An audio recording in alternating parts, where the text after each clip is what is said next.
Hi, gang. It's Patrick. And Kale. Coming up on today's episode, Chris from Wishful Thinking returns to talk about what to expect when traveling to a Disney park in 2024. As always, we discuss the latest Disney news, and we close out the show with some quick D. All that and more on today's episode of Gays Do the D. To all who come to this happy place, welcome.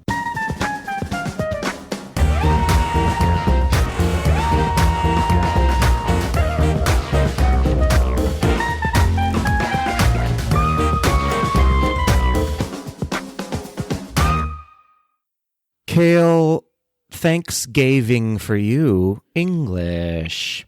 Aw, Patrick, Greta Garbo, Im Monroe, Dietrich and DiMaggio, Marlon Brando, Jimmy Dean on the cover of a magazine.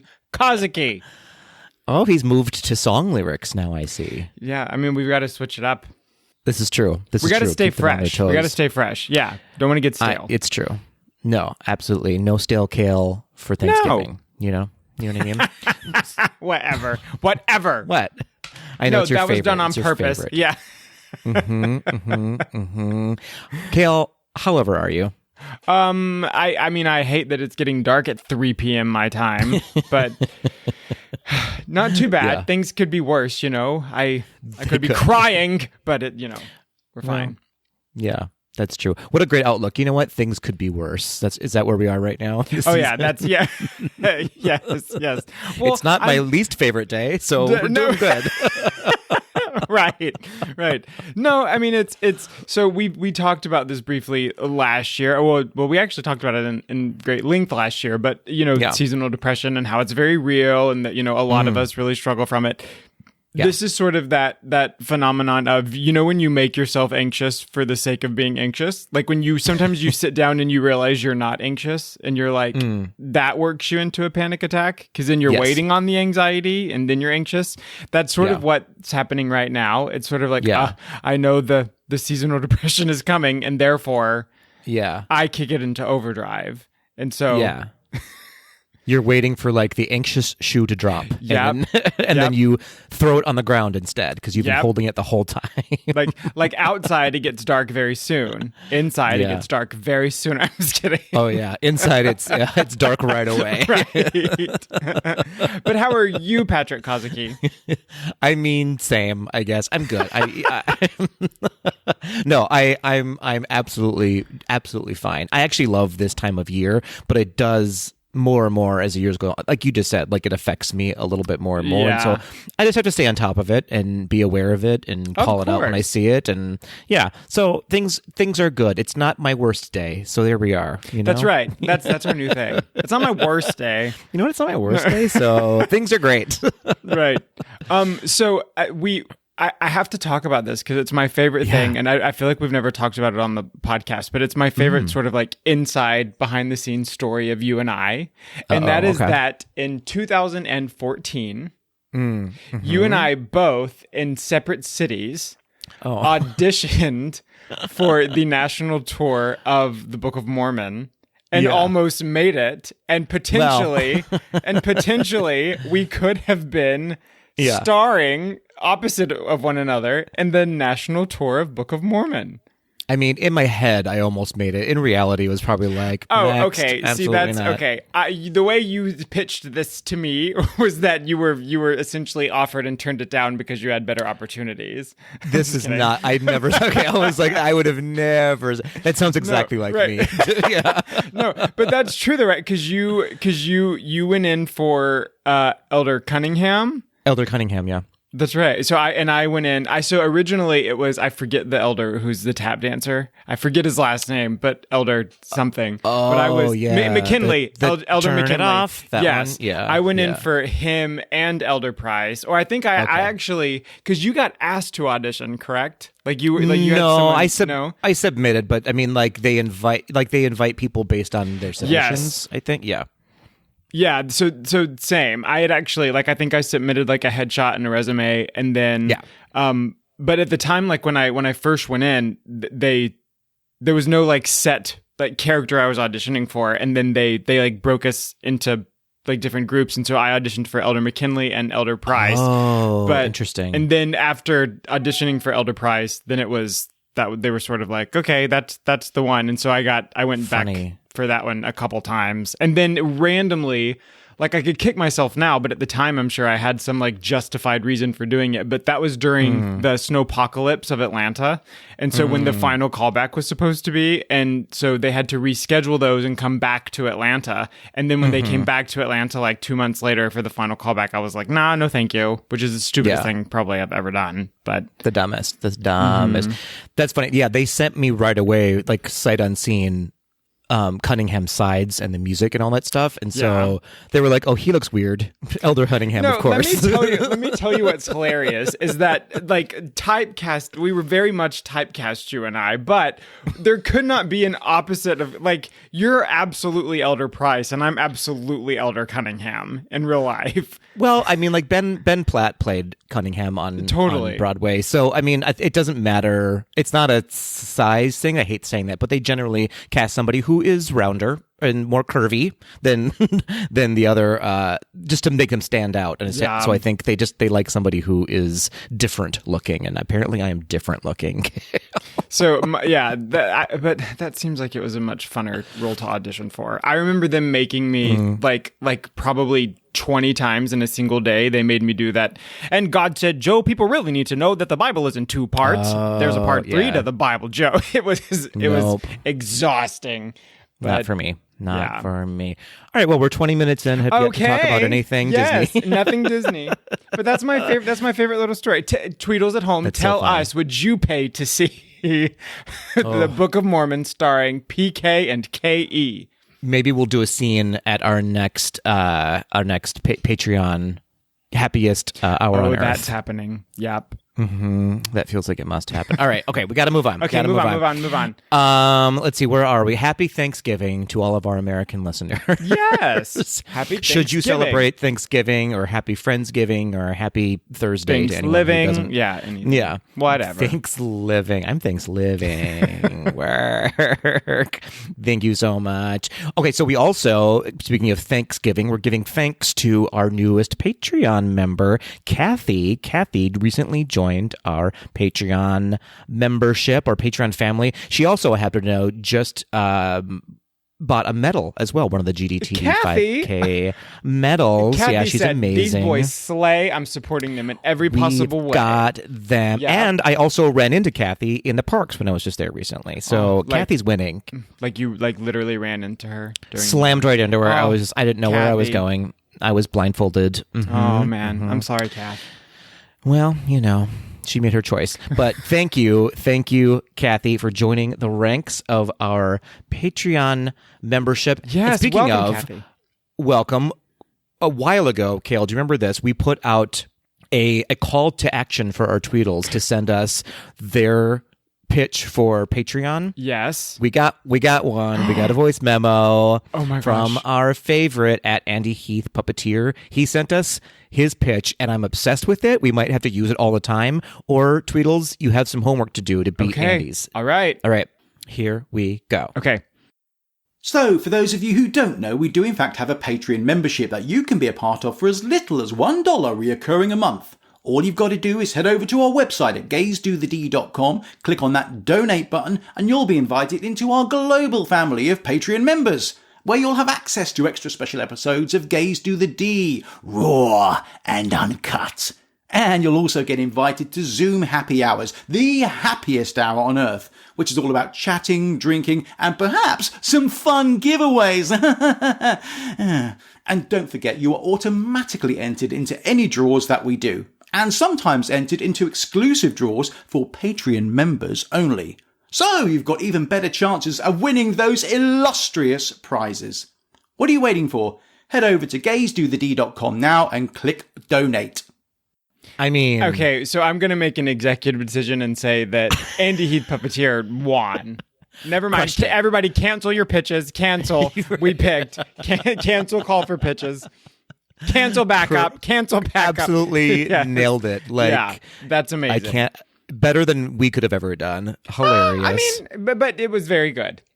Fair. No, Do you ever watch the TV show Taskmaster? Have you ever seen that show before? No. It's a British show. It's actually all over the world. But anyways, he sounds like one of the he sounds the Taskmasters. Incredible, like legit. Yes. When you started playing it, I was not ready. My body was not ready.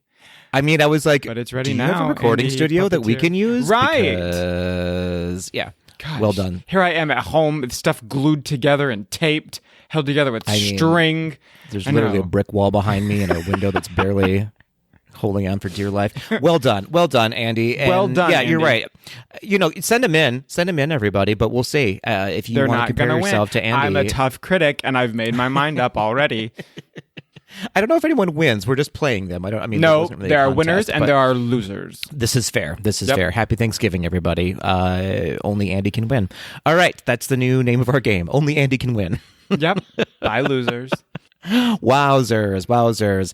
Speaking of winning, I guess, I don't know if this is a good segue, but I was just at the Run Disney Wine and Dine half marathon weekend.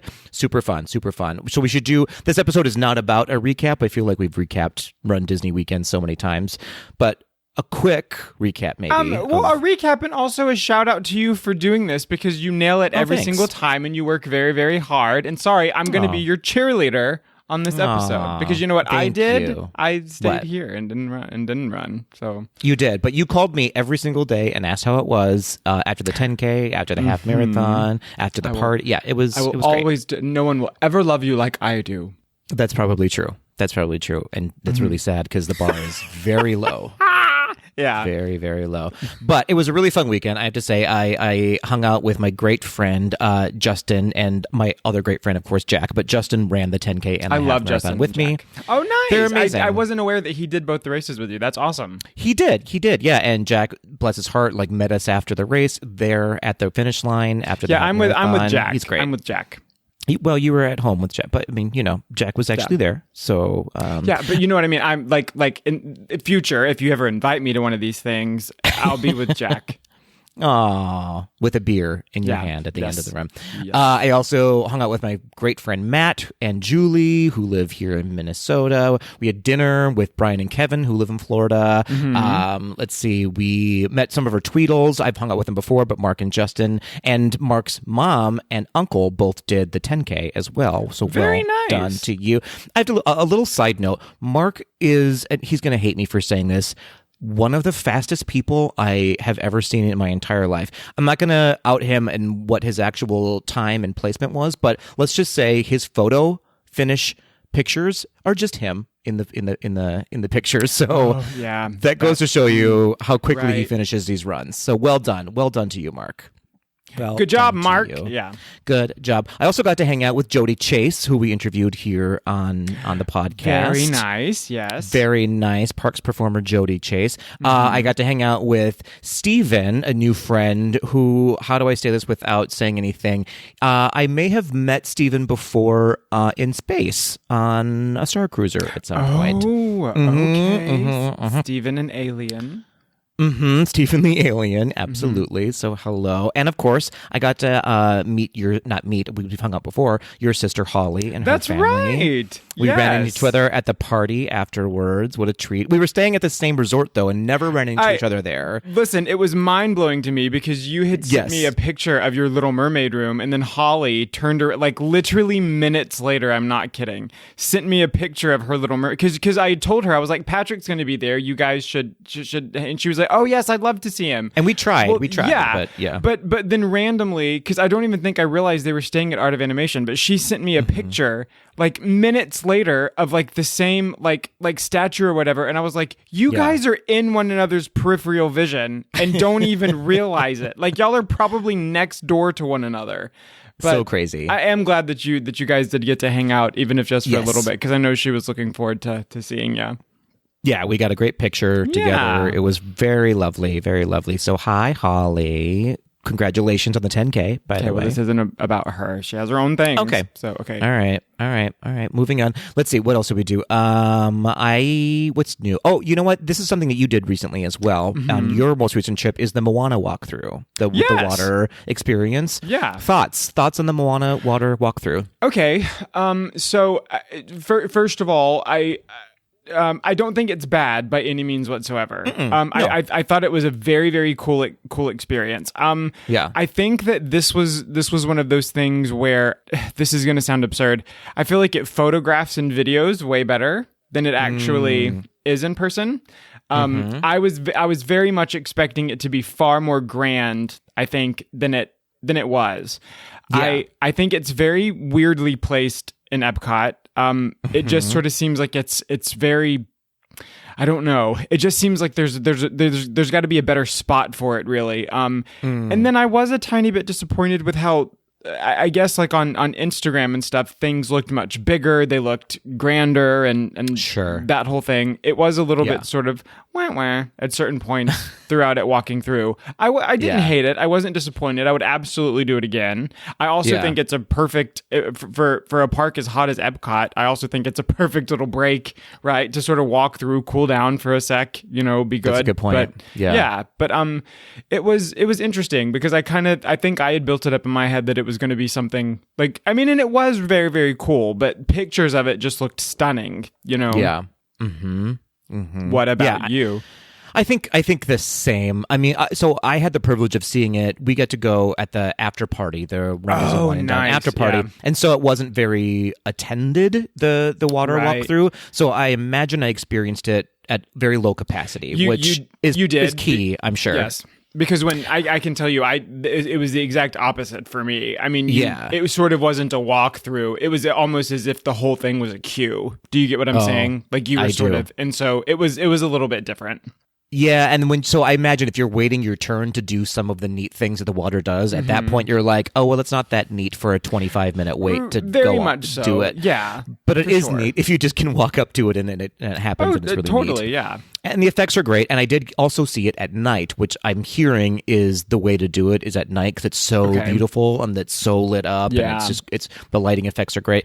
But yeah, I agree with you. It's in a weird spot in Epcot. I think once all of the walls come down, it might make more sense, and it might like bleed into all the trees that are going to be there and all the topiaries and blah blah blah. But yeah, it's fun. I don't know that I would wait to go into it. No, I think if it's available and there's no queue, then absolutely do it. It's really cute. Yeah, and the kids will love it.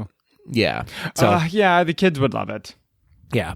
But it's neat, and it's exciting to see what they're starting to do with these innovative walkthroughs and stuff. So I'm excited to see where they push this. I mean, a lot of the technology behind it is very, very cool. Do you know what I mean? Like, absolutely. I'm thinking this could be an Encanto Magic House walkthrough at some point. You know what I mean? With different effects that you can do. Yeah. How neat would that be? So, anyways, it's fun. Do it if you can. Yeah. But that is my very truncated recap of the Run Disney weekend. Nice.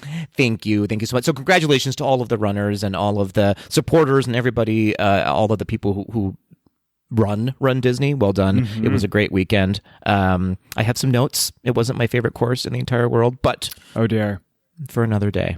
What are you gonna do? Another day. All right, we got to move on because we have a very special guest after the news that we want to save time for. What's next on our list here? Well, speaking of running, another pitch for our 5-year 5K medals that are available by going to GazeDoTheD.com, clicking on the 5K tab. And you can participate in our all year long 5-year 5K. We'll just keep selling them until they're gone, basically. But 5-year 5K celebration medals. Yes. Because all of the proceeds from here on out are going to the Trevor Project. So when you donate and get a medal, you can be sure that your money is going to a very worthy cause. Buy a medal and help out a little gay. Absolutely. A little gay. Cute. All right, let's see where. Oh, let's go to I'm Celebrating. This is my favorite. It's okay. We're fine. We are fine indeed because we're celebrating. Kale, kick us into I'm Celebrating. Absolutely. At Baxendale, a promotion. And that was it. Sorry, I was taking a sip of coffee. And I was like, oh, there's got to be more than that. I made eye contact with Patrick, and when he was in mid-sip of coffee, he looked absolutely... the most awkward thing. It was. Okay. All right. Oh, yes, a that was promotion, amazing. and that's amazing. That our delay reaction was... we are proud of you. And We're happy, so proud. And we want to know what the promotion is. Absolutely, we do. Absolutely, we do. Congratulations on your promotion. Yes, congratulations. I'll eventually learn not to drink coffee during I'm celebrating. Hilarious. Let's see. Let's move on. I'm going to butcher this. Ann Devon SRX. Ann Devon SRX? I don't know how to read that, but and Evans RX. Oh, maybe and Evans RX. Maybe you're a prescription. I don't know. And he's a Evans prescription. RX. I like it. And prescription I've got a fever. Yeah. For my fever is celebrating my week-long birthday trip to Walt Disney World, going 11/11 through 11/17, which is today as of this recording. So you're finishing your trip right now. But happy birthday to you. We hope you had a wonderful time. And let us know all the fun things you did, how much fun you had, if there was drama, did you see a fight, everything. Did you start a fight? Who can say? Did you start a fight? Mm-hmm, mm-hmm. At KDevo11, Thanksgiving break. We made it, teachers. Oof, yes. Well done. Well done. Teachers do not get enough credit, but we praise them here on the pod. We do, and I hate to tell you, you still have half a year to go at least. But you did make it to Thanksgiving, so well done to you. It's true. Yeah, it's it's true. It's true. We are only about halfway done with the year. I always do feel like we have to, for reasons of karma, I have to give huge shout outs to teachers on the podcast because I was. Yeah, you know what you did. Yeah. Mm-hmm. Mm-hmm. Mm-hmm. All right. Next. Speaking of teachers, Allie_Joy_M says, going to my first ever Christmas parties, plural parties, at Magic Kingdom and Hollywood Studios with my husband this weekend. That sounds like so much fun. Very nice. I've never been to any Christmas event at a Disney park. Same here. And I really want to go to the Hollywood Studio ones. That looks like my jam this year is a Hollywood Studios party. Oh, it does look awesome, doesn't it? Mm-hmm, also, Allie, show us your husband. Well, she just got married, so congratulations. Okay, well. Newlywed, yes. Okay.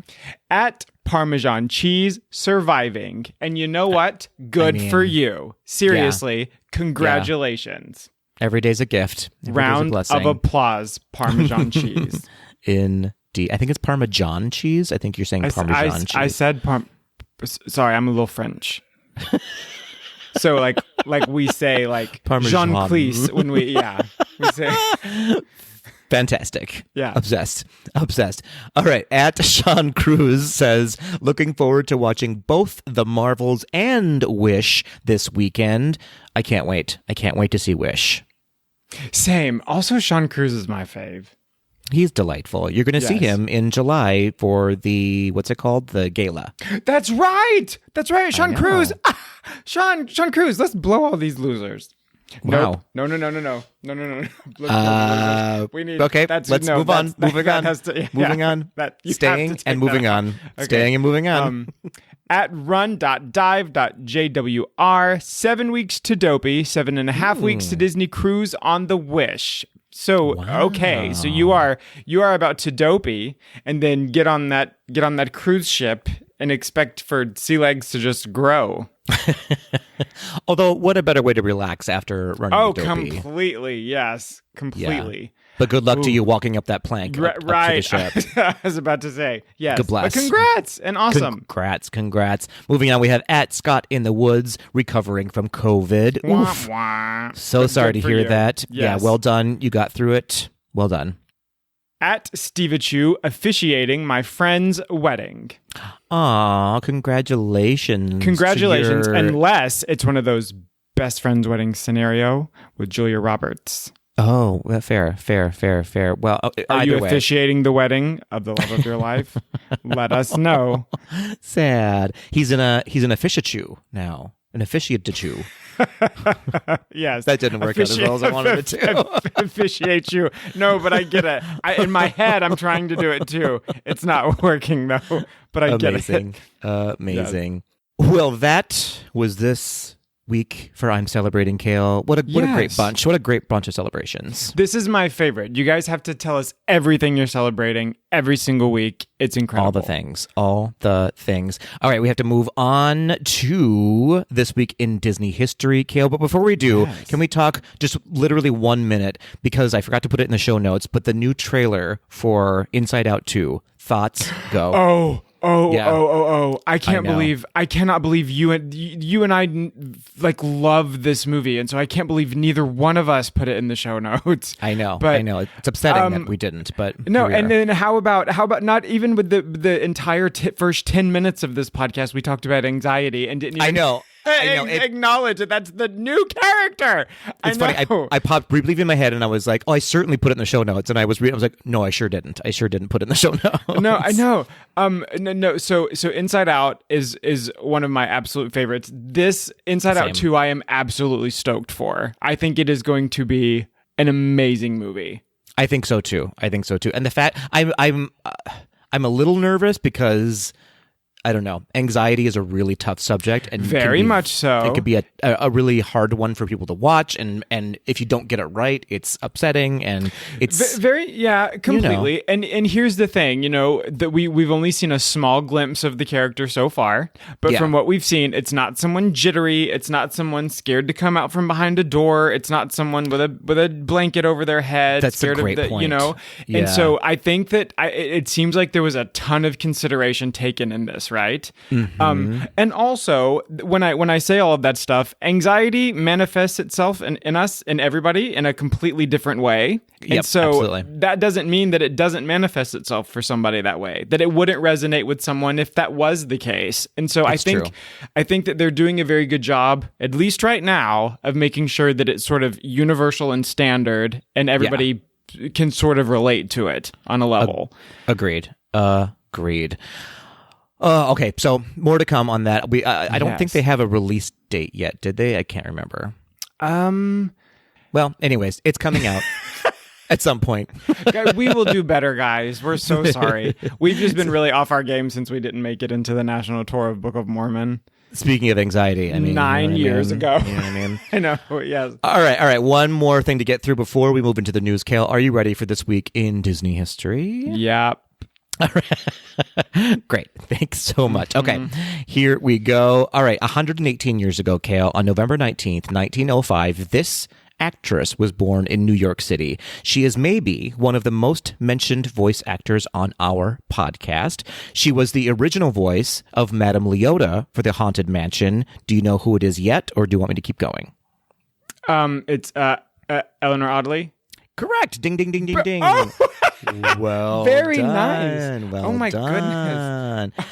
So you didn't even need the two bigger hints, which was she also voiced Lady Tremaine in Cinderella. Yes. I said and Maleficent. And of course Maleficent in Sleeping Beauty. I mean, amazing.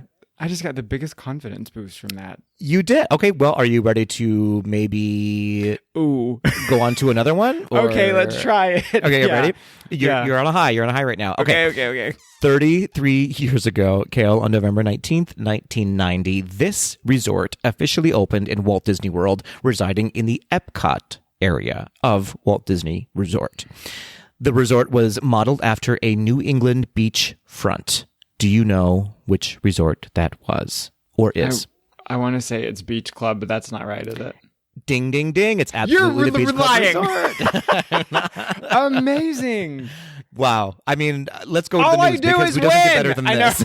I know. Oh, well done. I'm so proud of you. Thank you so much. Oh, okay, great. Well, that's great. Moving on. Let's just keep it where it is. That was this week in Disney history. We're going to the news.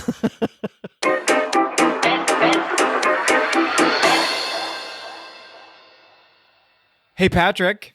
What up, Kale? News. Talking about news. Aw. They say that it's fake, but that's just half-baked. And that's in the news. That's an original song by Kale, right? It's not. That's from Saturday Night Live. No, I know. That was just a little joke from me, but it clearly did not work out very well in my favor. Well, do you want to know what's not a joke? I do. The update's coming to Disney Dreamlight Valley this December. Okay, no joke. Again, no joke. Super excited about these updates. Completely. I will like, I shouldn't say nerd because but you know what I mean? I will like nerd out on Dreamlight Valley for like months at a time. It's like the one game that I actually do play. Yeah, it's super fun. My character, he has the tiniest little shorts. Like Mine too. Mine's promiscuous. My character is definitely like out to get some. Mine's a good boy who just likes to be naked. He's Anne Margaret. Okay, so what are the updates, Kale? Okay, well, this December, on the 5th of December, actually, Disney Dreamlight Valley is set to introduce a major update, including Jack Skellington. Okay. Were you ready for the... I thought that you were just like, I don't know what that next word is. And I was like, it's the word. No, sorry. Okay, so Jack Skellington is moving into the Dreamlight Valley. A new winter star path will lead you to iconic princess looks, like Belle's red winter outfit. I mean, serving. Is there we go. Okay. Yeah. And the update will include the anticipated multiplayer option Valleyverse, right? I'm not big on that, on Valleyverse. It's like, what? Okay, what? You're like a Valley top, you're a Valley bottom, or you're a Valleyverse? I don't understand. Why Valleyverse? Alrighty, players will now be able to visit each other, exchange items, and purchase items from other lands. Lastly, according to a released roadmap for future updates, a Monsters Inc. land will open in early 2024, and Tiana will join the game in the summer of 2024. I mean, very exciting. These are, if you play the game, you're very excited about this. If you don't play the game, then you have a really sad life, I think. Is that? Oh, it's true. You're bored. If you're not sitting on the couch with your Nintendo Switch playing Dreamlight Valley, your life is garbage. Drinking what are you doing? Into oblivion. What are you doing? Right. Yeah, reading a book, studying for a friggin' test, huh? What are you doing? Being a teacher? I mean, right. Grading papers. Barbara, come on. No. Put it down. Get your avatar. Put on some tiny shorts. Oh, wow. And explore. We're off the rails, and I'm obsessed with it. Okay, so that's exciting. Do you know what's super exciting, though, Kale? Tell me. Disney has commissioned a report from the Oxford Economics. Listen, this is better than Jack Skellington. Oxford Economics in the house. If you're not commissioning a report from Oxford Economics, right? What are you doing with your life? Grading papers? Yeah, all of the above. Okay, so this is actually, I actually love this story because this is sort of Disney shots fired in the air at DeSantis and the state of Florida, really, for coming for them. So Disney recently generated this report on their own behalf that I believe that they're going to be using in the multiple lawsuits that are in front of them right now, sort of to prove to DeSantis and the new board that they are, in fact, an economic driver for the state of Florida. So the numbers that they released are all numbers from 2022. So these are all while Reedy Creek existed. So I'll just go through a quick list of what a distilled version of what this report sort of uncovered.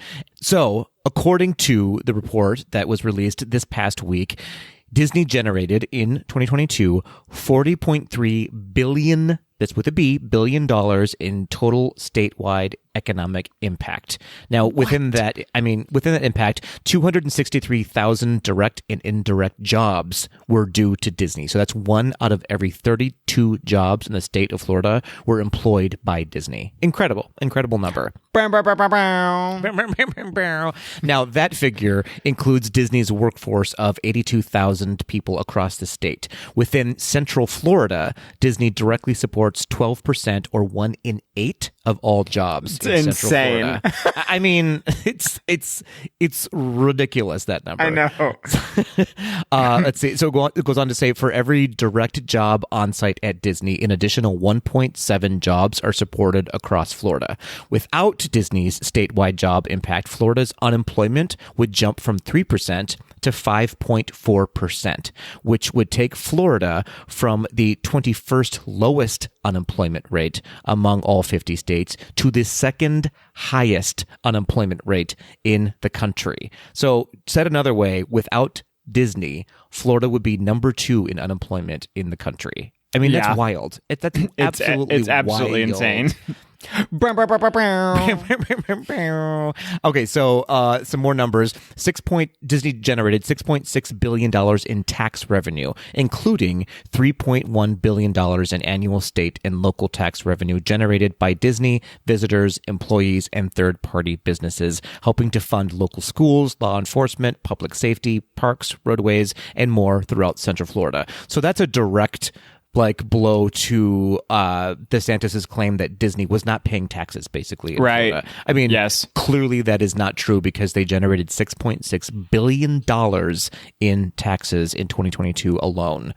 And so some final figures. 2,500 Florida-based small businesses were contracted to supply products and services to Disney World. So not only are they employing people, they're also utilizing local the small businesses. Yes. Amazing. So incredible numbers. I love that they did this report, and I love that they hired it outside. So this was non-biased. All the numbers are coming from somebody who is not necessarily in it to win it with Disney. They just provided the numbers for Disney. Listen, you and I called this months back when we said there's a reason they're being quiet. And they're gearing up for something. There's about to be massive shots fired, and they're just being awfully discreet about it. And look, boom, you know. Boom. Was mine better? Yeah, it was great. Thank you so much. It was fantastic, Ethan. All right, what is our last story to talk about today, Kale? Okay, so we have some Frozen updates. Brr. My heart. I'm just kidding. Yeah. World of Frozen has officially opened on November 20th in Hong Kong Disney. I know I'm doing the podcast math, and I'm like, yep, that is now, because we're recording before, but this episode will be released, I think, on the day that it opens. Yes, it is open today. If you're listening today, it is opened. If you're listening yesterday, it is not opened yet. Wait till tomorrow. Right. If you are listening on Friday, wait till Monday. If you are listening, I'm just kidding. Wow. Wow.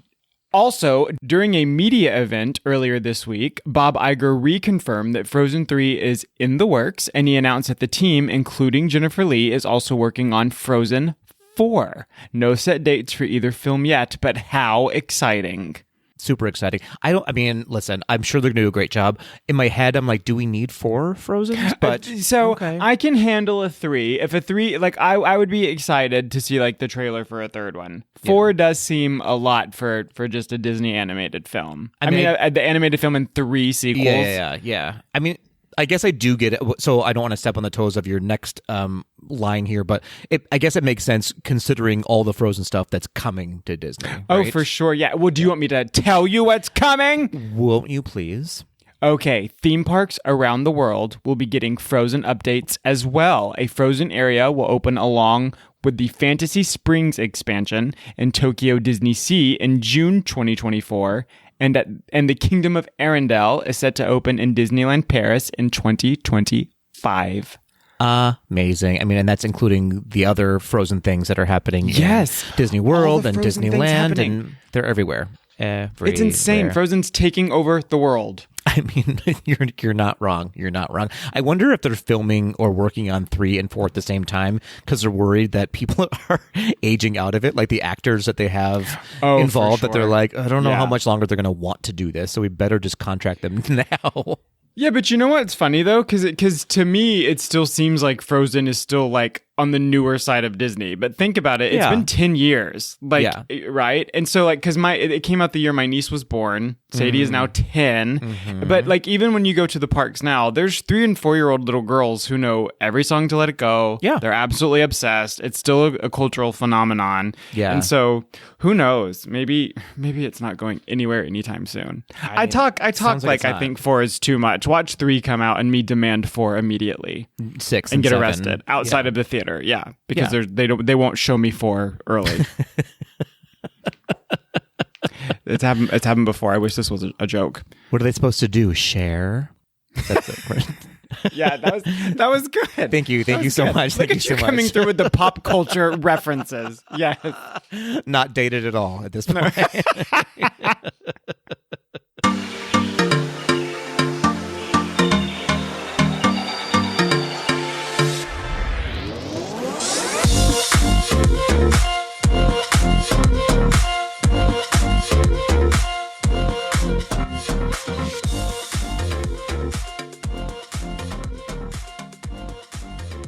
Kale, Tweedles, everyone out there, I am so excited to announce that our friend Chris from Wishful Thinking is back once again to tell us everything we don't know about Disney, all the things we're doing wrong at Disney, and all the things we can be doing better at Disney. Chris, welcome back to the podcast. Welcome back, Chris. It's very good to be here. You guys, I had a churro today. Nice. Oh, that's right. Okay, tell us where you are right now. I'm at Disneyland. I was very tempted to actually try to do this recording inside Disneyland, but the number of screaming and crying children within right. No, that would have been disastrous. But I think I left out an important word. I had a churro for breakfast today. It really, with the coffee, I don't think I realized what a wonderful breakfast food it makes. Bless it. Yeah, the Very churros. Nice. And I mean, like, agree or disagree, they are better in Disneyland than they are in Disney World. 3 million times better. There's literally no comparison. And I got a little curious to figure out why. And it's because they're prepared differently. They have their own churro. Like they're not actually frying them on those carts, but they're heating them in their own individual oven. Like yours is coming right out of the toaster oven thing. Yeah. It's just 3 million times better than Disney World's. I mean, I think it's a water thing, too. Like, everyone knows that Florida's Disney World water is notoriously horrific. And this is how people talk about pizza in New York. I don't know. Yeah, fair. Fair. You got me on that one. No, I'm excited to be here. I mean, I have now had the chance to hang around Disney World with you, Patrick, and you do very little wrong. But the reality is that there's a lot that just changes constantly. And with all the new changes, I think it can be really valuable to have someone who's simply a good authoritative source that you can lean on, that you can ask easy questions to. And I swear that's most of what I do. I mean, and you do it well. So full disclosure, I am currently working with you for the first time, actually working with you on my upcoming trip, my 2024 trip to Disneyland Paris, which we'll talk more about in a later episode. But I can already tell the Tweedles at home, what we tell you that Chris does is so minuscule compared to what he actually does for you. I mean, when you book a trip through Wishful Thinking, you're getting white glove service is the best way I can describe it. And it's all free to you. I know that we say that a lot and people are like, is it really though? It really and truly is free to you to use Chris from Wishful Thinking and his whole team. And it's incredible because it would cost you exactly the same as it would if you did it yourself. And if you are doing a trip that you have very little knowledge of, like for me, for instance, going to Disneyland Paris, I have little to no knowledge about going there. Chris is doing everything for us. He has booked all the things that we needed him to book and then some, and suggested things and got us a cheaper price at some time. It's amazing. So it behooves you to book through Chris from Wishful Thinking. Now, all that being said, Chris is red in the face, but let's start this whole thing with going back to basics. We're starting a new year at Disney World, Disneyland, the Disney parks around the world. So much has changed, and yet some things are going back to, I hate to use the word normal, but the way things were pre-pandemic in a lot of these parks, but with a little twist, I imagine, on some of them. So I'd like to start out this interview by just sort of reintroducing yourself, to our Tweedles, Chris, and just give us a basic intro of how we should use your services if we're booking a trip to a Disney park. So Disney knows that planning any Disney trip can be very complicated, especially if you're going to Walt Disney World. And it's in part because you cannot do it all, and you have to make some important, very judicious decisions that are really going to determine how much your vacation costs, how much time you spend, when you travel, when you visit. And so Disney pays people like me because they know that people need it. More than anything, people contact me when they're contemplating taking a Disney trip, and they want to know, hey, kind of what's the current forecast out there? What are good times of year to travel? When are you seeing good prices on a particular hotel? What are maybe some promotions coming up? Maybe they already have travel dates set. Maybe they're like, hey, we know we want to travel these particular days. What are you seeing that's good?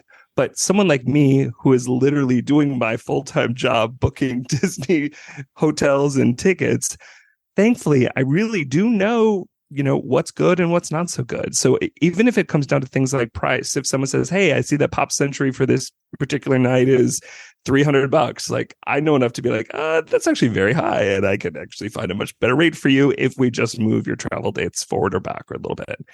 I think another big reason why people use agents is because it's easy to be a creature of habit and simply stay at the same place you've always stayed. Mm-hmm. A lot of folks, when they go on a Disney trip, their time is limited. So they're not necessarily visiting 10 different hotels, and they don't necessarily know that actually the breakfast is so much better at this spot, or the views are so much better over there, or there's more than one pool where you can actually lay out and read a book and it's quiet. Or there's a fantastic lounge up on the top floor that maybe doesn't get a lot of views on YouTube.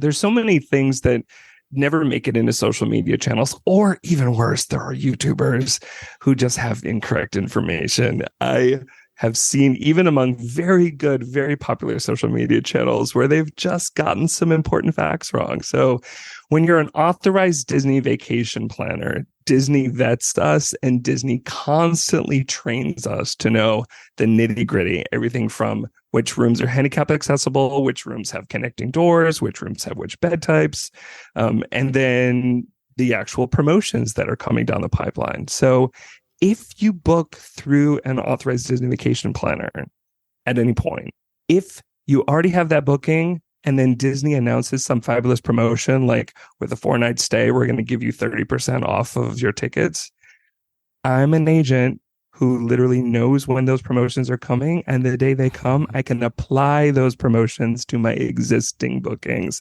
So you can save money by using an agent in a really big way.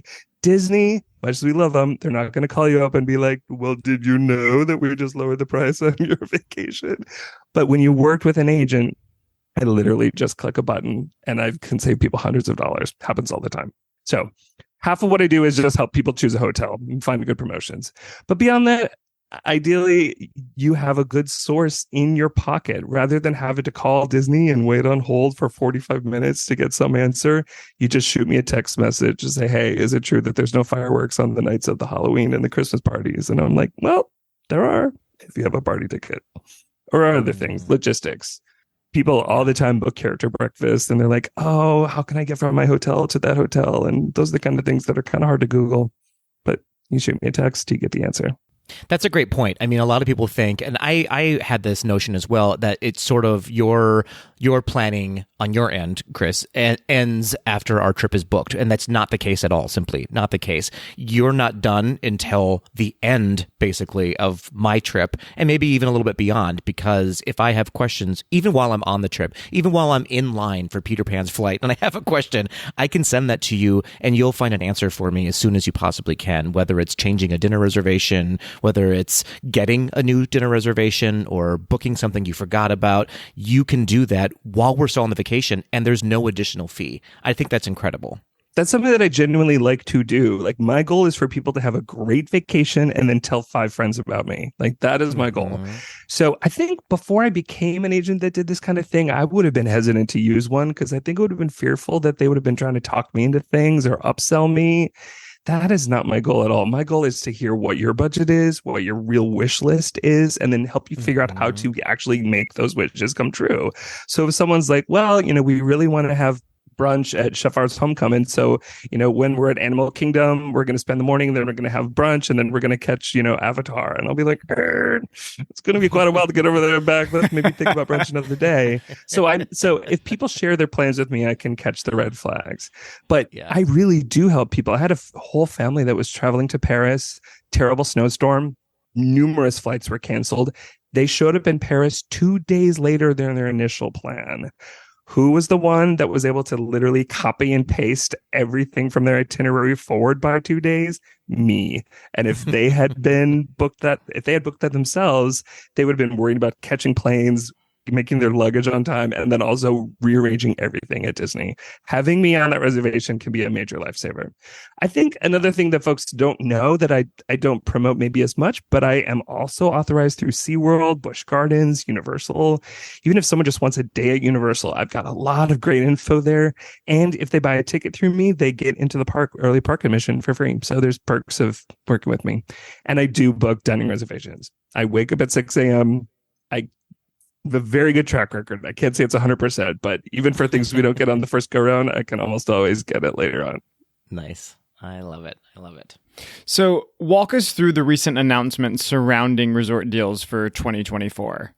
So Disney announces new promotions usually about 3-4 months in advance. But for next year, we've got a lot of stuff happening at Disney World through middle of the summer, really. So for the first few months, we've got some hotel promotions up to 25% off. But the big thing that's happening at Disney World next year is the return of the dining plan. Do either of you guys, have either of you taken a vacation and taken a Disney dining plan? I have done it quite often when it was around. I actually really loved it, but I've never done the dining plan. I do not eat. I'm ready for the stage. Always, Lyle. Oh, dear. Nope, we're not going there. So the fun thing about dining plans is that it's a way to basically pay for more of your vacation in advance. And so things feel like they're free when you're actually on your vacation. I mean, they're not free. You're still giving Disney a lot of money. But the nice thing about the dining plans is that it's easier to budget, especially for folks that are really trying to plan ahead for all of those costs. It's a great way to have more of your vacation paid off before you even show up.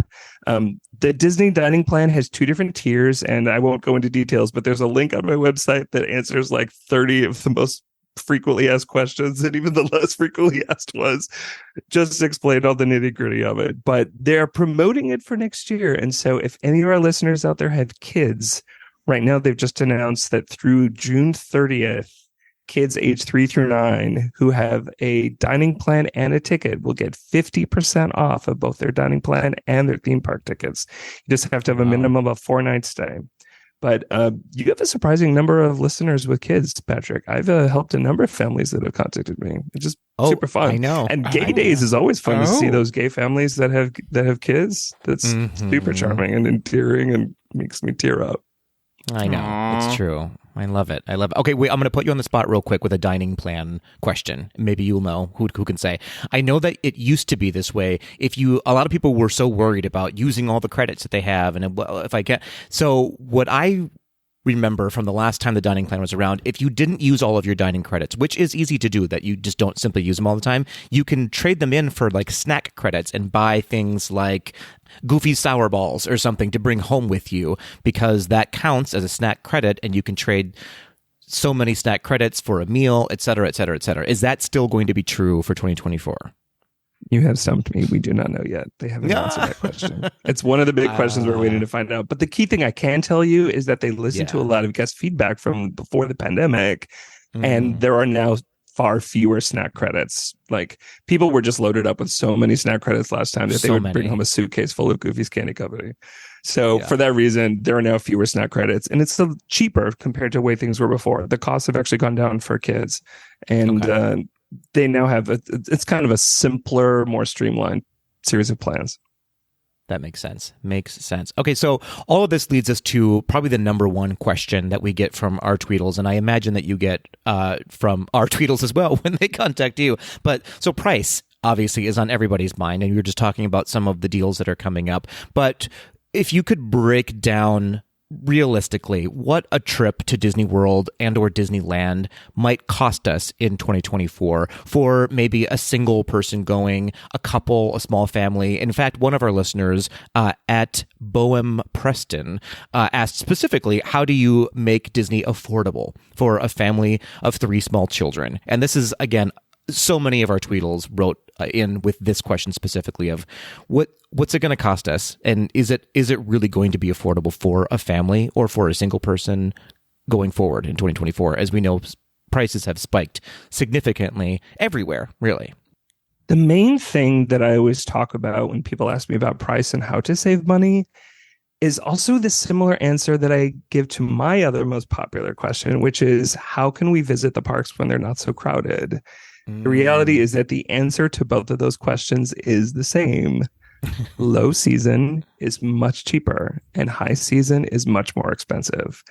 People focus on the price of tickets in part because anytime that ticket prices go up, it kind of makes a new headline. You guys mentioned this just a few weeks ago on another podcast episode. But a lot of folks don't realize how much variety and range there are on the prices of a hotel. Even the exact same room for the exact same room category, same view, same bedding, everything can have a difference of hundreds of dollars between low season and high season. So if you happen to be able to visit when kids are in school, maybe when the weather isn't as delightful, whether it's the dog days of summer or maybe like those chillier days in January, especially out at Disneyland, where January, February really can be, pretty cool and even rainy a little bit. If you can travel at that time of year, that is the singular best way to save money. Fair enough. Okay, so I'm going to put you on the spot again real quick. Are you ready for this? Let's pretend I'm a family of 4, right?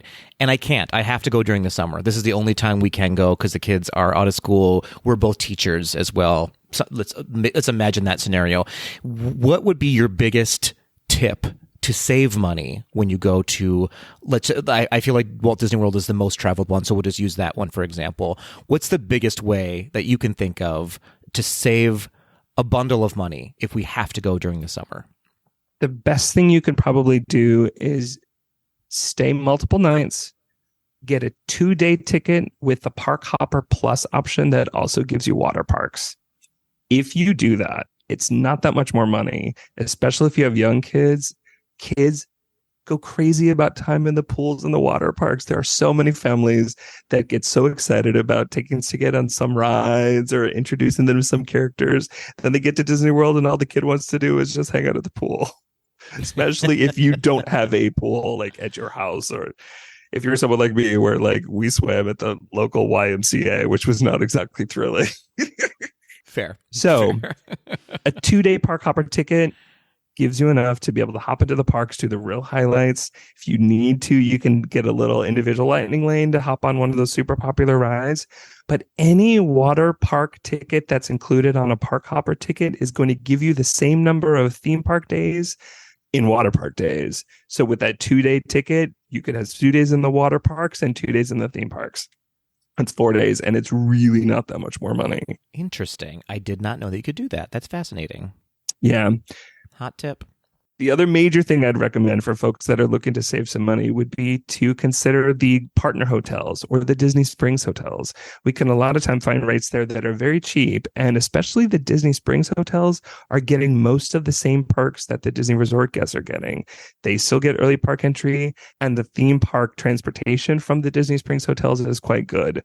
One of the bummers about a lot of those good neighbor hotels and the ones that are just outside Disney property is that they offer a theme park shuttle, but it only visits maybe 1 or 2 parks, and it only has maybe like 2 departure times in the morning, 2 in the evening. You can't see fireworks, so you end up spending a lot of money to rent a car or adding a lot of Ubers, and it kind of eats into that cost you were saving on hotels. That's good to know. That's good. Yes, to know. It absolutely is. I'm a Disney Springs hotel guy myself. That's my favorite place to stay. But speaking of hotels, let's chat about hotels a little bit.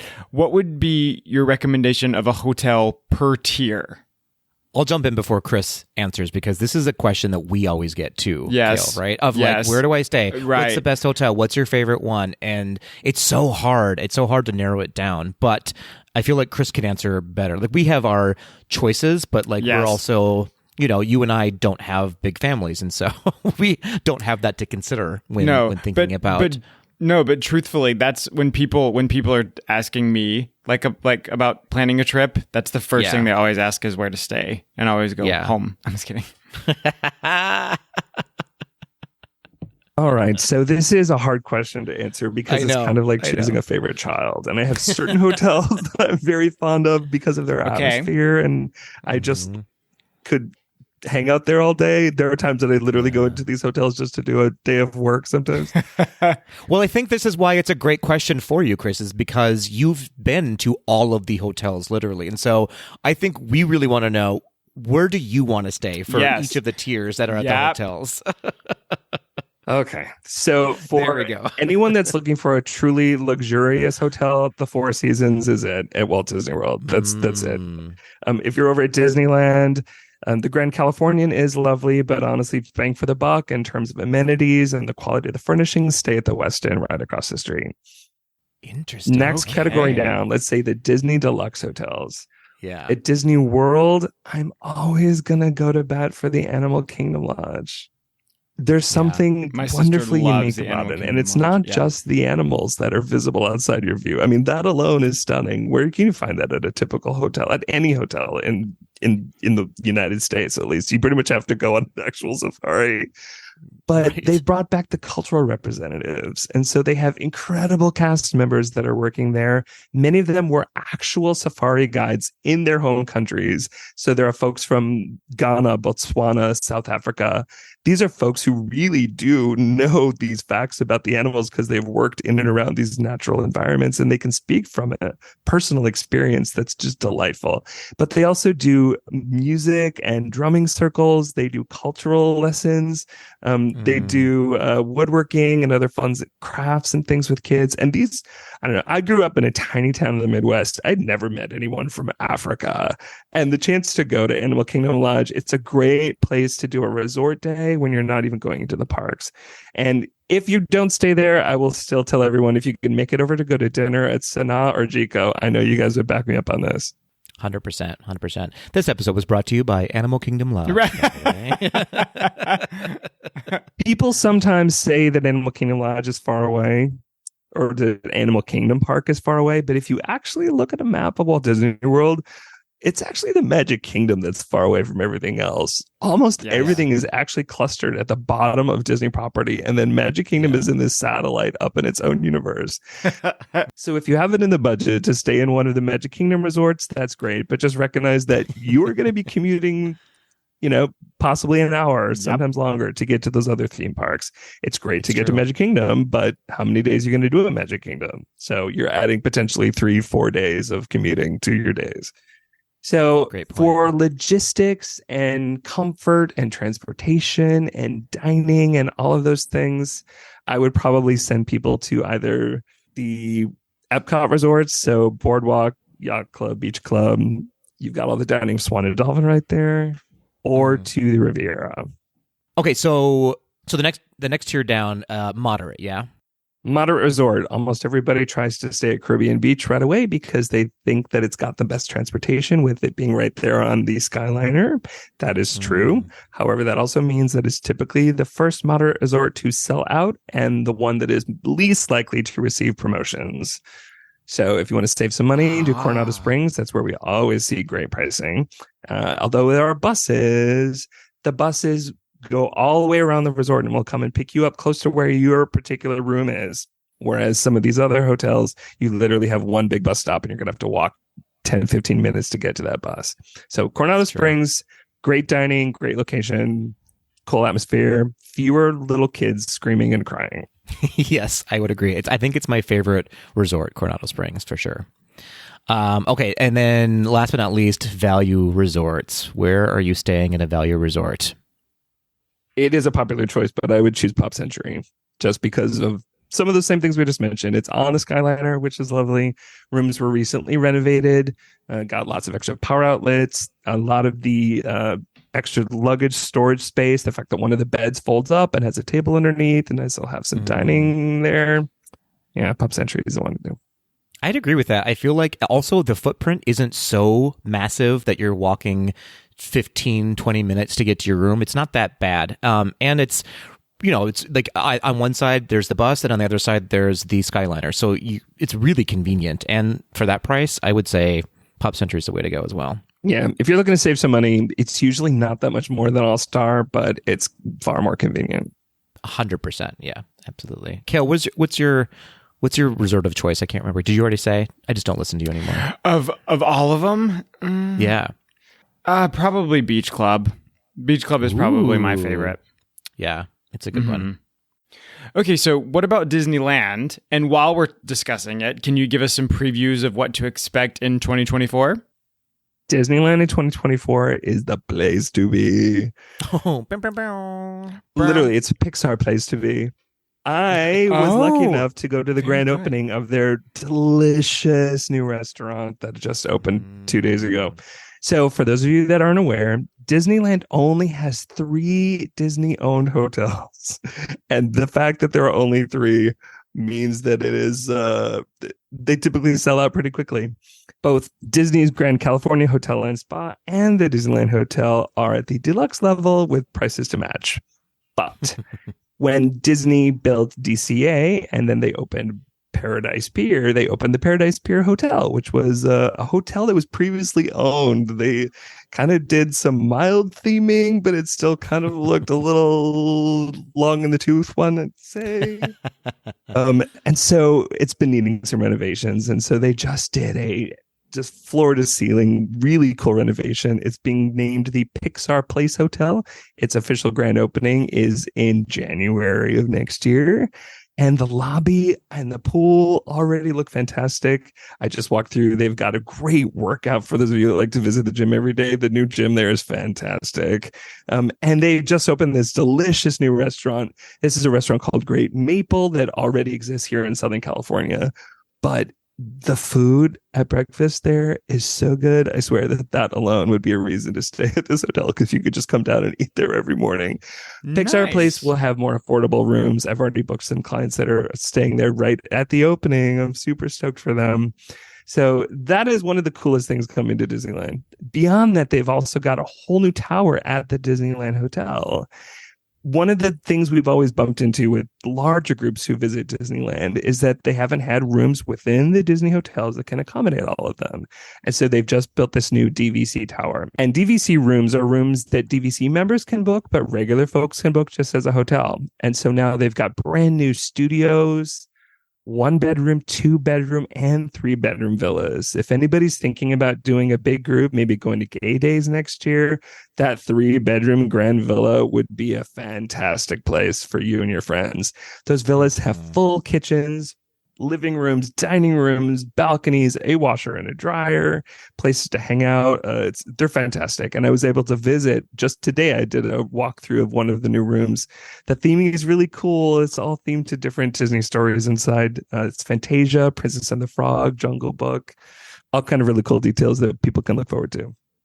Okay, so I want to circle back to this. I want to put a pin in things that you're excited about in 2024, Chris, because I want to make sure we go to one of our other most popular questions, which from our Tweedles, which is dining. And we talked a little bit about dining, but we want to hear more specifically from you about what is the best bang for your buck, in your opinion, when it comes to dining at Disney. So what would you say is, maybe I'll put you on the spot here if you feel comfortable asking, what's worth a high price tag and what's not worth a high price tag? And then what's sort of a lower tier, quote unquote, dining location that you would recommend because it's just absolutely, you're going to get a lot out of your dollar there?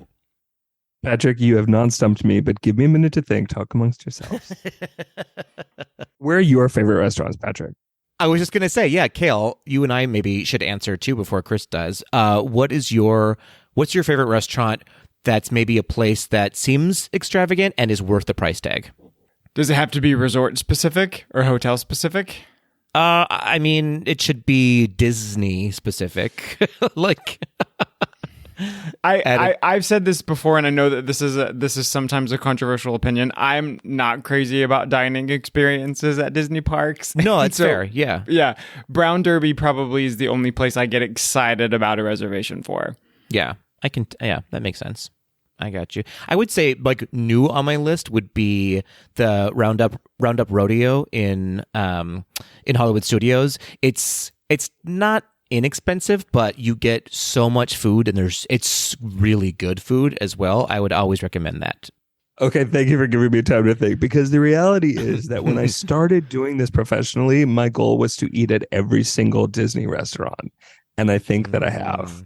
And one of the things that frustrates me is that there's a fantastic YouTube channel, which I'm sure many of your listeners have seen, which is Disney Food Blog.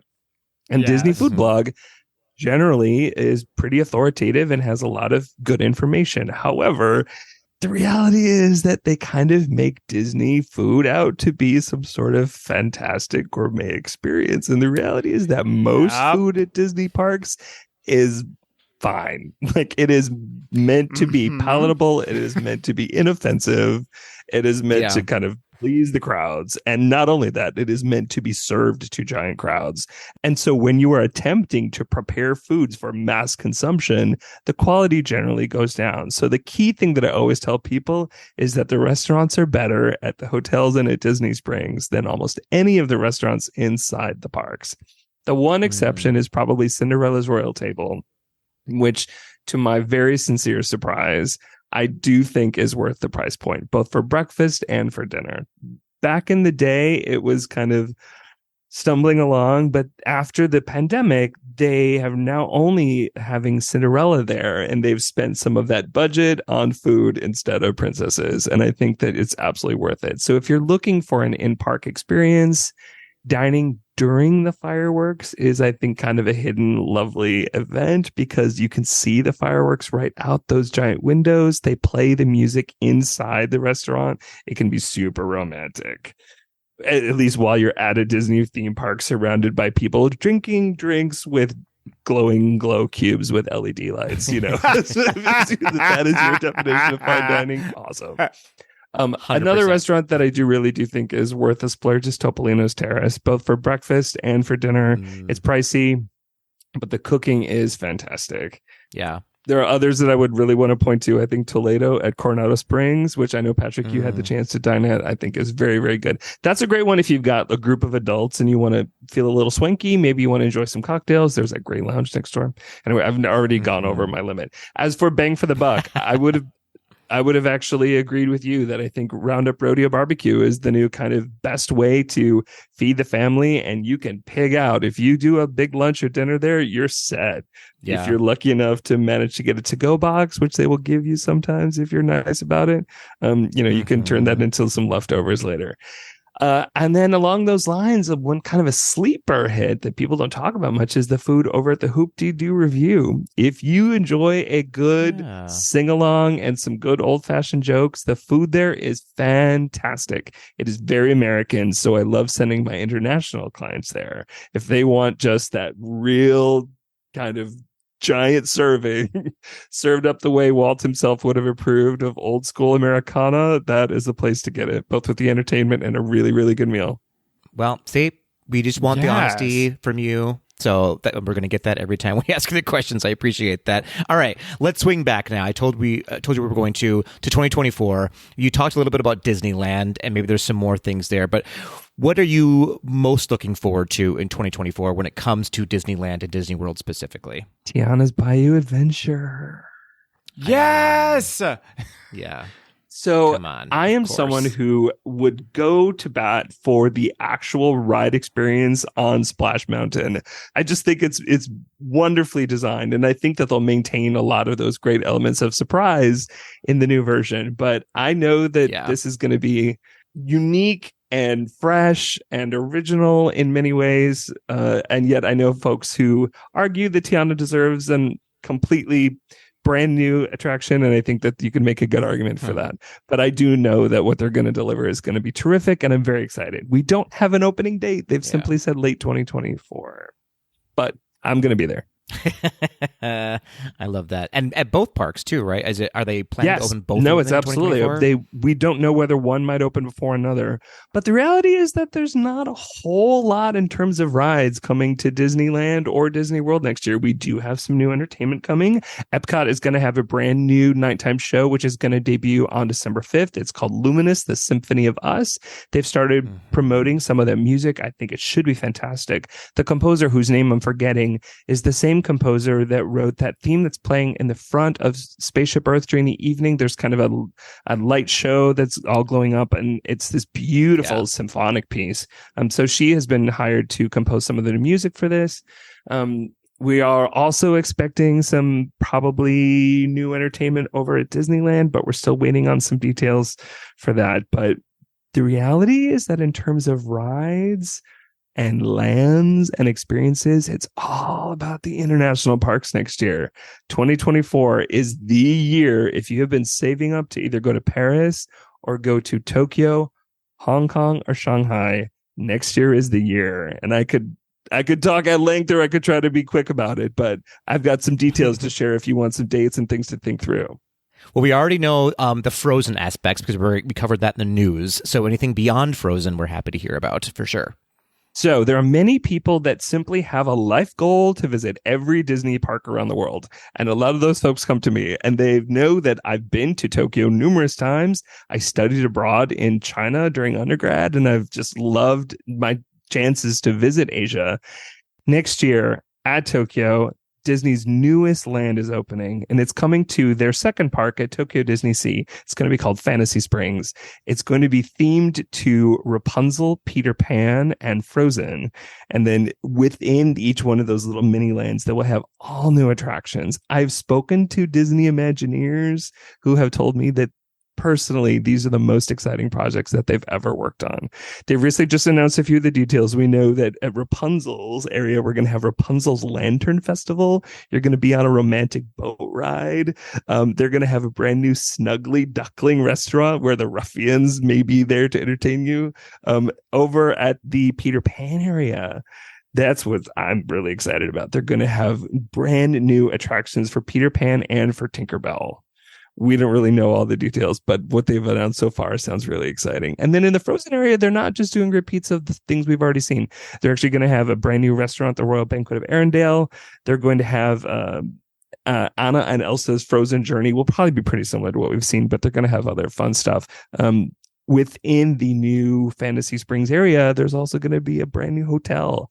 What they're calling a luxury hotel should be really, really, really beautiful. The theming and the design is all French Art Nouveau.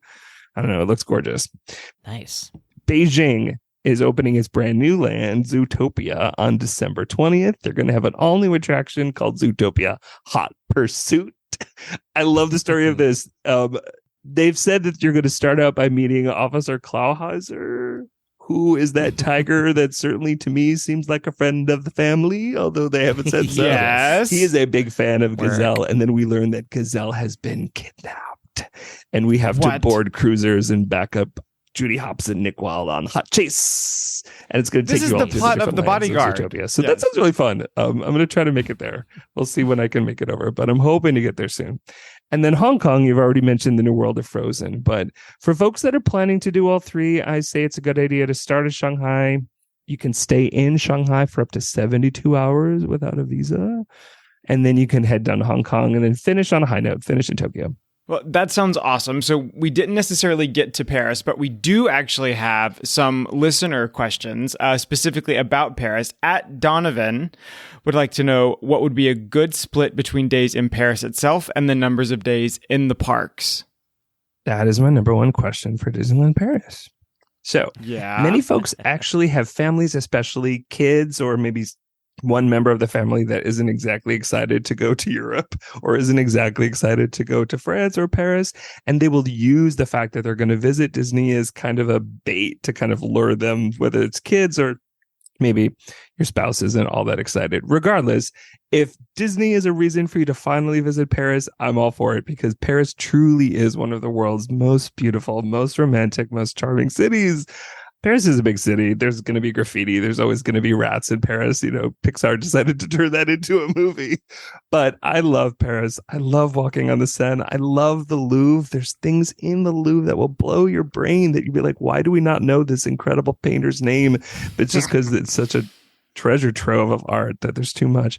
But the other museums, dining, obviously, you can have some incredible patisserie and fresh croissants. I could go on. I love Paris. How to do it? You should go to Paris first. I would say at least 3 days for sightseeing in Paris to kind of get over some jet lag, allow yourself to sleep in a little bit, and just give yourself at least an afternoon just to wander and get lost in Paris. If you're able to visit on a weekend and you want to go out, the LGBTQ nightlife in the Marais is really fun, really cool, very different from the US. And I love that. There's a fantastic party there on Sunday nights called BBB. If you make it, you will never forget it. It's a terrific spot. But if you can, save Disneyland Paris 4 days during the week, especially during warm weather where it's a little bit more chill on weekdays than on weekends. It really does tend to get pretty busy in the summer on weekends, especially with Brits that come over for weekends. But if you're able to do Disneyland Paris, the coolest thing about Disneyland Paris, which we spoke about on an old podcast, is that Disneyland Paris includes your theme park entry simply as a perk of your resort stay. So if you have a 2-night stay, you're able to go into the parks from the opening minute of your check-in day all the way through the closing minute of your check-out day. So for most folks, it ends up being notably more affordable than a Disney World or a Disneyland trip, because for just a 2-night stay, you can get 3 full days in the parks.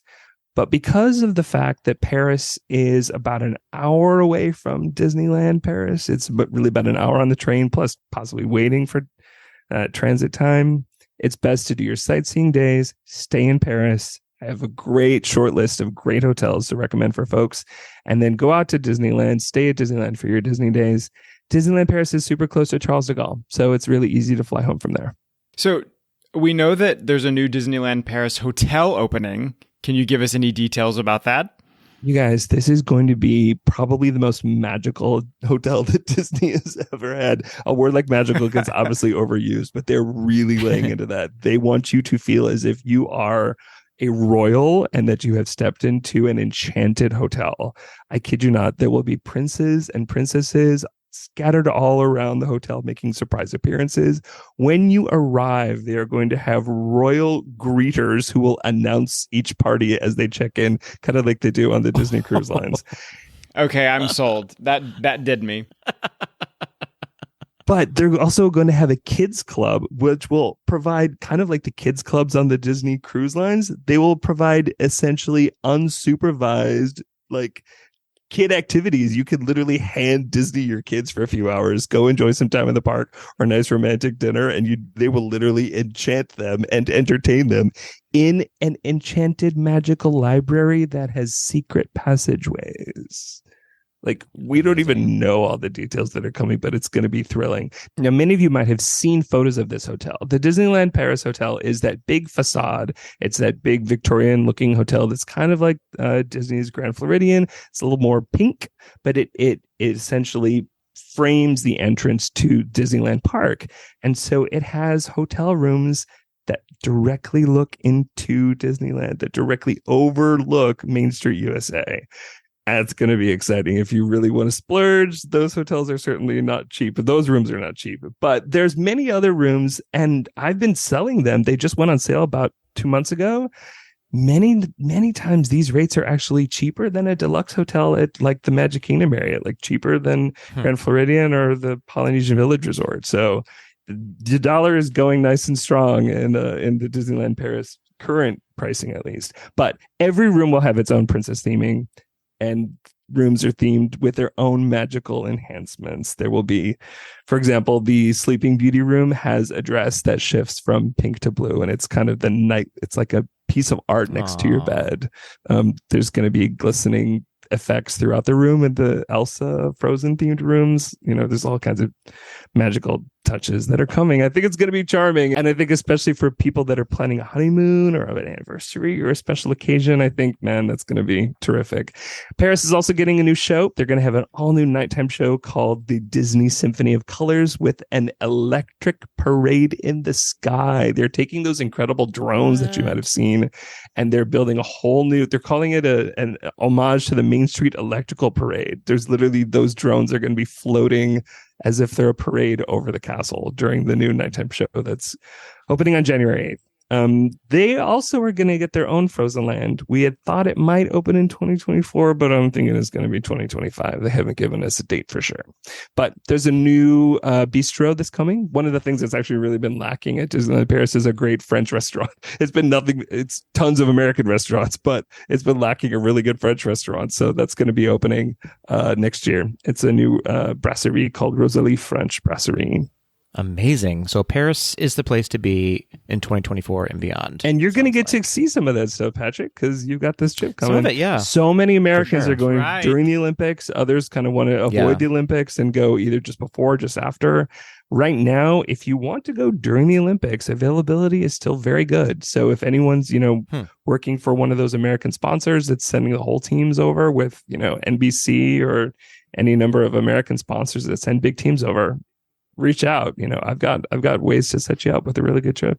Reach out indeed. All right, we have one more question, Chris. You've taken us around the world unexpectedly. We thought we were going to stay in Disney World and Disneyland, but we went around the world instead. That's what happens when we we get to chatting.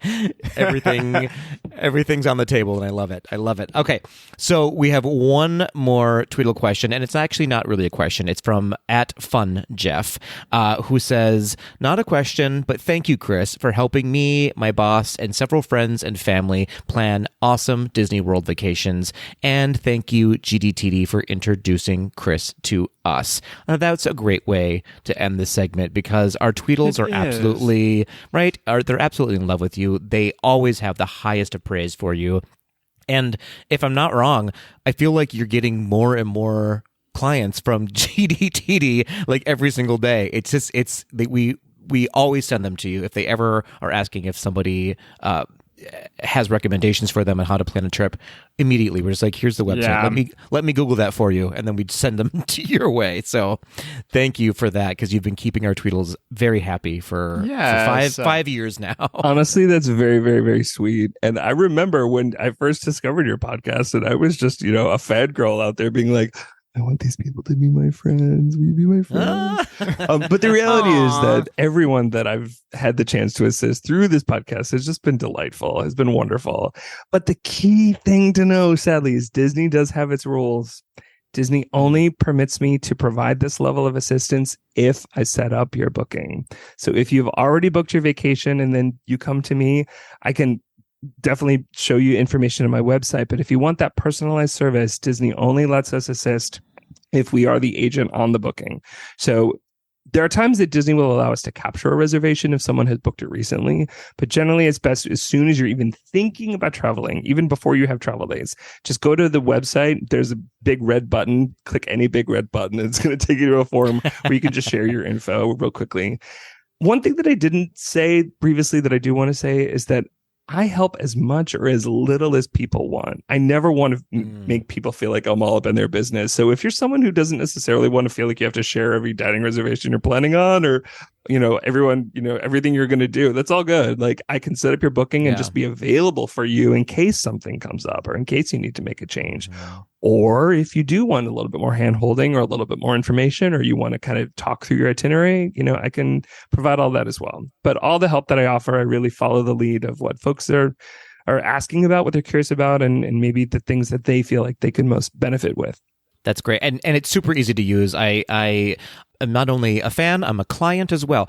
You go over there, you go to the website, you answer some really basic questions, and you already know right from the get-go that you're in good hands. You are going to get the trip that you want, not the trip that somebody else wants you to have. It's a trip that you want, and Chris is there to guide you every step of the way. So tell our Tweedles at home how they can find you, Chris, if they want to book their next vacation through Wishful Thinking. Go to wishful-thinking.com. That is the best way to get started. If you want, you can try to send me a direct message on Instagram, but I swear Instagram notifications end up in like your message requests folder. Like it's probably not the best place. As much as I tell Instagram to tell me about those things, just go to the website, wishful-thinking.com. Click that red button, share your info, and that'll get us started. Amazing. Well, thank you, Chris, once again for joining us. You are a plethora of information. You're very, very welcome. I'm going to go back into the parks tonight. Actually, I'm going to go see some fireworks. I want you to tell me what to eat. Nice. I will eat whatever you tell me to eat. Whatever Disney snack you want, I will stuff my face. So what would you choose for me? I will even send you a photograph of it. Dole Whip. Ooh, Kale wants you to have a Dole Whip. Are they good in California? Or is it they are, and I haven't had one yet this trip. Right. So that actually, and it's warm. Okay, so that would be a fantastically refreshing option. Okay, Dole Whip, and I want you to eat some popcorn as per usual. That's my go-to, popcorn. All right. Popcorn and some Dole Done. Whip. The classics. We need a picture of Dole Whip in one hand, popcorn in the other. You got it. And that'll be the cover photo. It's not proof that they didn't happen at the same time. Yeah. You got it. Always great to talk to you guys. Hopefully we'll see each other soon. You too, Chris.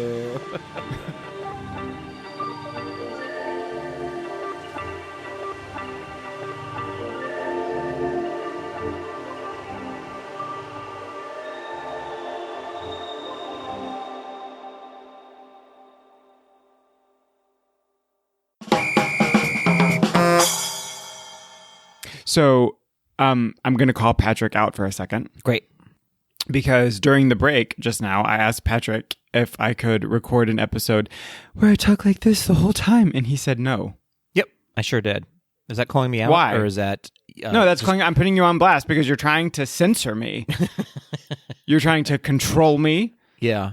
Yeah, I am. You're ashamed of me. Yes. That's correct. What's your question? Is there a question in here somewhere? No. Not at all. Just no observations. Yeah. Yes. Are you ready for some quick D? I am. There's a question there. I am ready for some quick D, Kale. Okay. Are you ready? Now you have to ask me if I'm... Yeah, I was about to say you have to ask me because you have the questions. I don't have them. I do have the questions because once again, we're just too lazy that we don't come up with our own quick D questions anymore. It's been a year now since we've asked. It's officially been a year, but you know what? This is fun. I like doing this. I do too. I think we have two fun ones. Okay. That I think we can get through, and one of them's from a co-host of ours. Mr. Ryan sent us a question. Gross. No. I'm just kidding. Do his first. I'm going to save his last because I think his is going to be a fun answer for not that the other one won't either, but okay. So Magical Travels with Randy. This is apropos for today's episode. Who we all love and adore. Yes, love Randy. Asks, are we more excited for Frozen or Zootopia to come to the parks? Ooh. Right? I don't know what the answer is for me. So this is the only reason I would say Frozen is because because of the sort of magic of Frozen, I suppose. Yeah. You know what I mean? Yeah. I'm a diehard Zootopia fan. Like I love everything about it. And so that would be exciting too, but I would have to say probably Frozen. I feel like seeing it for the first time, I will have more of a emotional reaction to Frozen than I would Zootopia. That's fair. Mm-hmm. I would say, I guess, I don't know. I think I'm a liar when I said I don't know. I think the answer for me is clearly Frozen. I am not the hugest fan of Zootopia. I like it. It's not my go-to movie. Like it's not one that I'm going to put on. Yeah. When I'm bored. Sometimes when I watch it, it doesn't even feel like Disney. Does that make sense? It's not like 100% makes sense. There are some very funny parts, and I don't know. Yeah. I also hot take. I don't love Ginnifer Goodwin. Is that her name? Goodwin. It is. That's her name. Yep. Great. I don't love her. I don't know what it is. She's not my favorite, and so Judy Hopps is very Ginnifer Goodwin, and yes, so maybe that's part of it too. I don't know, but yes, Frozen to keep it positive, Frozen is a lot more magical and nostalgic for me. So I would have to say I'll probably burst into tears at the Frozen land. But Zootopia, I don't think you're the only one who feels that way about Ginnifer Goodwin, by the way. Okay, fair. I feel like I've heard this before. Yeah. Let's start a campaign about it. No, let's not do that. Absolutely not, Tweedles. Don't do that. But I will say Zootopia Land has the potential to have a lot of really fun interactive sequences. Completely. So yes, I'm excited for both, for sure. And then it's like the job that was finally built for me, right? Because I could be Gazelle because of my legs. Yeah. They look like a gazelle. I already look like a gazelle. You know what I mean? Fair. Yep. We're going to move on because I'm just going to agree with you and nod my head. Absolutely. Thank you so much. Gazelle. Thank you so much. Thank you so much. The next question we have then now is from Ryan. And Ryan asks, I love this question. What Disney smell would be your celebrity perfume signature scent? Because there's so many. I'm so conflicted with the Disney smell aspect, and also I hate celebrity perfume. I hate it when a celebrity comes out with a perfume. I'm not kidding. It's like my biggest. I hate it so much. Okay, but if had to, okay. Ironically, I feel like you would be the first of the four of us to have a signature scent, though. I have two. On the market, you currently have two. It's literally called Smell. It's because you SMA. No, absolutely canceled. Canceled. No. Nope. It is. It's called Smell. It's SMALE. No, I don't like it. It is. All right. Smell by Kale. That's what it's called. You're feeling yourself in that joke way too much. And so we have to. I am. It's crying a little. What? I'm sorry. What's your Disney scent that you're going to have? Okay. Oh, gosh. Oh, God. This is just chaos. Okay. Chaos. No, I actually really love colognes with like a little bit of like citrus or so I would maybe say like it would have to be like Orange Bird, like an Orange Bird, like inspired scent. Do you know what I mean? I do. Yeah. Does Orange Bird is there a scent for Orange Bird? Like the citrus groves? It's orange, Patrick. Flying over California or whatever it is. The citrus groves. Yeah. Okay. Yeah. The citrus groves. Yes. or like a Dole Whip. So I keep a Dole Whip candle in this office at all times, but yeah. I don't want to smell like an office. What on earth? Fair enough. I wouldn't peg you as like a citrus smell kind of a person. Like if you were to put on a cologne, would it be a citric scent? Oh yeah, it has to be. Oh, fair enough. This is. I think this surprises a lot of people. I'm actually not. I'm not a huge fragrance person. Oh, okay, fair. Yeah, maybe you should be. You should reconsider that. I feel like, just for everyone else's benefit. What would I choose? I love really autumnal smells, like really. Ooh, okay. You know what? Cinnamony smells. Yeah. Yes. So I love a good apple. A good apple scent. Yes. I would maybe have to do like a churro scent or something. You know what I mean? Like a darker color kind of a smell. You know the scents of apple where sometimes you feel like you could smell the core. You smell like you can there's some apple scents where like it's like you can smell the peel, the apple meat. Is that what you call it? Like the meat of the apple? And then also like the part that you would eat. Yeah. The flesh. Like you can smell the whole apple. The flesh. What scents are not the whole apple? Like what are you? Are you smelling garbage apple scents? No, sometimes you just get one that's just generic apple. Like it smells like green apple or something. And it's just, but there are some that like it takes you on a full journey. What's weird is that we're talking about apple. My nose very sensitive? And that's not my scent. Yeah, no, you're right. I'm sorry. I'm so sorry. What is yours? Fine. Popcorn? I just told you it was churro. Why is no one ready? That's right. Churro. Maybe churro and popcorn. Would that smell good together? Churro corn. Oh no, we'll have to ask Dan because I'm sure he smelled it several times. You're not wrong. That's all I smell like, anyways. That's fair. That's such a fair point. I currently smell like it. Well, I have to ask Dan. Okay, so what's yours called? Mine is Smell. Oh God, I hate that so much with every fiber of my being. You have to say it. What? I need to hear you say. No, I'm never going to give you the satisfaction. No, I need you to say it. I don't endorse it, Please. so I don't want this to be a soundbite that someone can use over and over again. We're ending it there. Yours should be called Chaos right now because this is just chaotic. It's chaotic. It's a calamity. It's a smell. I hate it. I hate everything about it.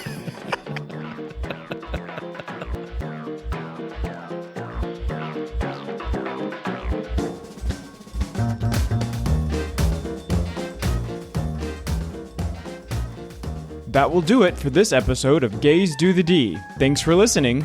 To become a patron of the podcast, visit our website at gaysdothed.com/donate. For a donation of any amount, you can receive exclusive Gays Do the D content and help us continue to bring you the very best Disney news and discussions. Continue the conversation after this episode on Instagram and Twitter at GDTD Podcast. Submit your questions or show ideas to info@gaysdothed.com. Have a great week, everybody. See you real soon.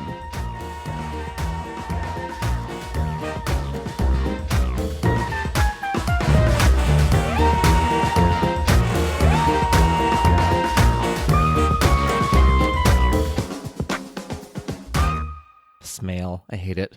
I hate everything about it.